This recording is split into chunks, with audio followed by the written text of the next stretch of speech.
Katie here from the Scrappy Sisters, and I am back with a card tutorial again. Obviously, if you're watching our Scrappy Advent calendar series, you know Jess and I are making cards for each other for our Scrappy Advent calendar. So we alternate between a card, a homemade card, and then a purchase gift. Now this card I'm going for a bit of a kid theme here. So I've got this cute, I think it's called Dino Days stamp set from Stampin' Up! Again, sorry that I've said this in every video. You can't get this stamp set anymore. But there's plenty of other dinosaur stamp sets out there. Lawn Fawn do some super cute ones. So you'd be able to replicate with something similar in your stash at home, I am sure.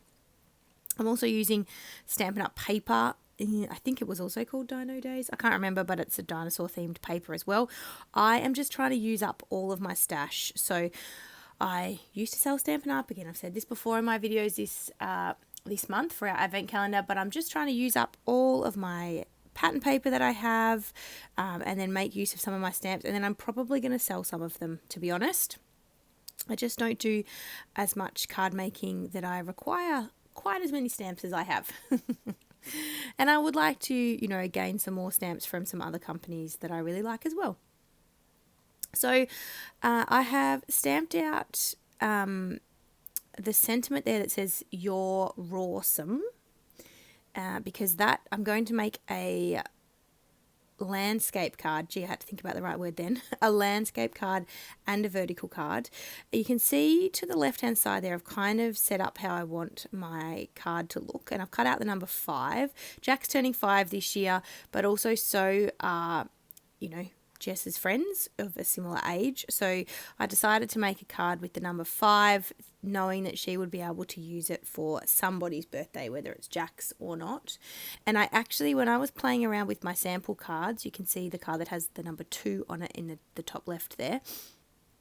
I used some embossing powder to emboss the title that says "I love you this much. It's more than it looks," in brackets, because it's a little T-Rex with its arms out.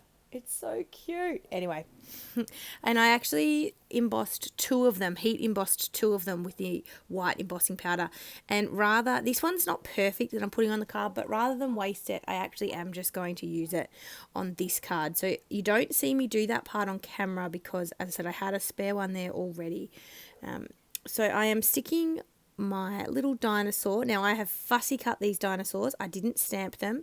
There is, as you can see on the right hand side with the Dino Days stamp set, there is stamps with these dinosaurs, so I could absolutely have stamped them out, but there was also a whole page of dinosaurs, and I fussy cut some, and I used the dies from the coordinating dies to the stamp set to cut out some, if that makes sense. I had to fussy cut the ones with little spikes, because I couldn't use the dies to cut them out because the spikes and the bodies are 2 separate dies. I don't know if that makes sense. So I also used some stitched rectangle dies, which again, lots of companies make them, but they have a really cute kind of stitched edge, which just makes a little nice finish to the card. You won't be able to see it on the big screen, but hopefully in the close-up photos you'll be able to see it's particularly noticeable on the white cardstock. But I just think it gives a nice little detail. I'm sure the kid who's getting this card for their birthday won't actually notice, but it does give a nice little detail. Now, because I'd already stamped my sentiment, I was trying to work out how to fit these dinosaurs on kind of on this white space without it looking a bit weird.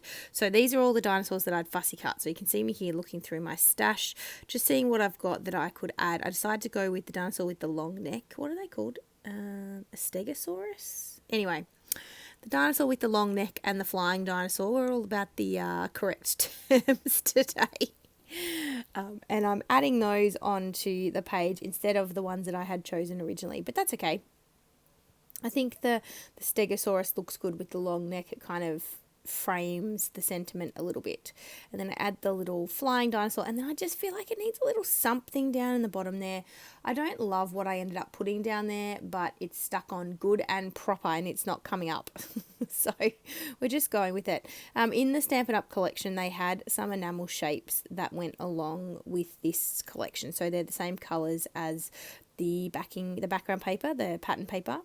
And so I just pulled out some leaves from these enamel shapes because I didn't want to include the little pink triangles, even though I think the shape would have worked better as like an enamel dot concept, but I didn't want to add pink to the layout because it wasn't anywhere else. Yeah.